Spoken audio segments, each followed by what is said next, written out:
नव्या महाराष्ट्राची नवी बातमी। Maharashtra metro news. साहित्य हे समाजाला दिशादर्शक असावे। बहिणाबाई चौधरी यांच्या कविता तत्कालीन समाजासह आजच्या आधुनिक समाजालाही दीपस्तंभ भासतात। त्यांच्या साहित्यातील ग्रामीण जीवन, निसर्ग आणि मानवी भावभावनांचा सुरेख संगम आढळतो। साहित्यिकांची हीच खरी ओळख असावी। मानवता हाच सर्वश्रेष्ठ धर्म या शिकवणीतून आलेली सहिष्णुता आणि संवेदनशीलता याची प्रेरणा देणारे संजीव गिरासे यांचं साहित्य आहे, असं मत मुंबई विद्यापीठाचे कुलगुरू डॉक्टर रवींद्र कुलकर्णी यांनी व्यक्त केलंय।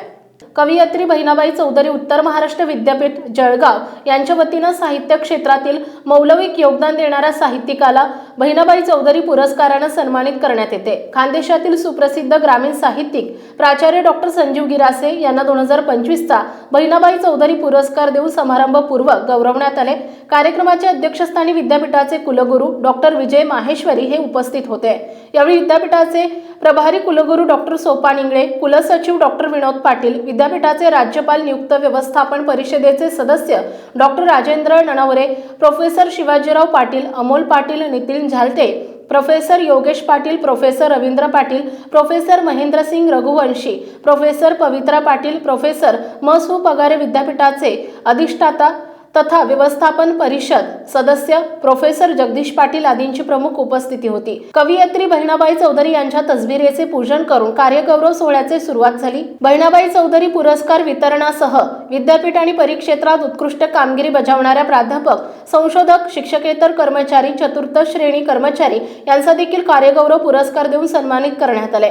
पुरस्काराला उत्तर देताना प्राचार्य संजीव गिरासे यांनी बहिणाबाई चौधरी यांच्या वाङ्मयीन वाटचालीवर चर्चा करत आपणही बहिणाबाई चौधरी यांनी निर्माण केलेल्या वाङ्मयीन पायवाटेवर चालण्याचा प्रयत्न करू असा शब्द उपस्थितांना दिला। त्याचबरोबर प्राध्यापक संजीव गिरासे यांनी 3 संस्थांमधून ज्ञानदानाचं कार्य केले। त्यात स्वोद्धारक विद्यार्थी संस्था दोंडाईचा संस्थापक अध्यक्ष दादासाहेब रावल, किसान विद्या प्रसारक संस्था शिरपूर संस्थापक अध्यक्ष कर्मवीर व्यंकटराव रणधीर, आदिशक्ती धनदाई माता शिक्षण प्रसारक संस्था मस्जिदचे संस्थापक अध्यक्ष प्राचार्य R.D. देवरे यांच्या संस्कारात आपण घडलो म्हणून नम्रतापूर्वक संजीव गिरासे यांनी बहिणाबाई चौधरी पुरस्कार अर्पण केला। कुलगुरू प्रोफेसर विजय माहेश्वरी यांनी विद्यापीठ स्थापनेपासून तर आजपर्यंतचा विद्यापीठाचा शैक्षणिक अहवाल सादर केला। हा अहवाल सादर करताना ते म्हणाले की विद्यापीठाने शैक्षणिक क्षेत्रामध्ये गुणवत्ता हे ध्येय कायमस्वरूपी बाळगलेलं आहे। आज विद्यापीठ गुणवत्तेच्या आधारावर जगभर प्रसिद्धीला आलंय। त्याचा परिपाक म्हणून आज आपल्या विद्यापीठात परदेशातील विद्यार्थी प्रवेश घेऊन अध्ययन करत आहेत। हा विद्यापीठाच्या दृष्टिकोनातून मानाचा तुरा आहे अशी भावनाही कुलगुरू प्रोफेसर माहेश्वरी यांनी व्यक्त केली। ते पुढे म्हणाले की विद्यापीठ आणि विद्यापीठ परिक्षेत्रात विविध महाविद्यालयांमध्ये वेगवेगळ्या पातळ्यांवर कर्मचारी कार्यरत असतात। त्यांच्या कार्याला प्रेरणा आणि प्रोत्साहन मिळावे या दृष्टिकोनातून कार्यगौरव पुरस्कार देऊन गौरवण्यात येते। कार्यक्रमाचं प्रास्ताविक प्रभारी कुलगुरू प्रोफेसर सोपान इंगळे यांनी केले, तर आभार कुलसचिव प्रोफेसर विनोद पाटील यांनी मानले। कार्यक्रमाचे सूत्रसंचालन प्राध्यापक गोरडे यांनी केले। संपादक यादवराव सामंत, शिंदखेडा।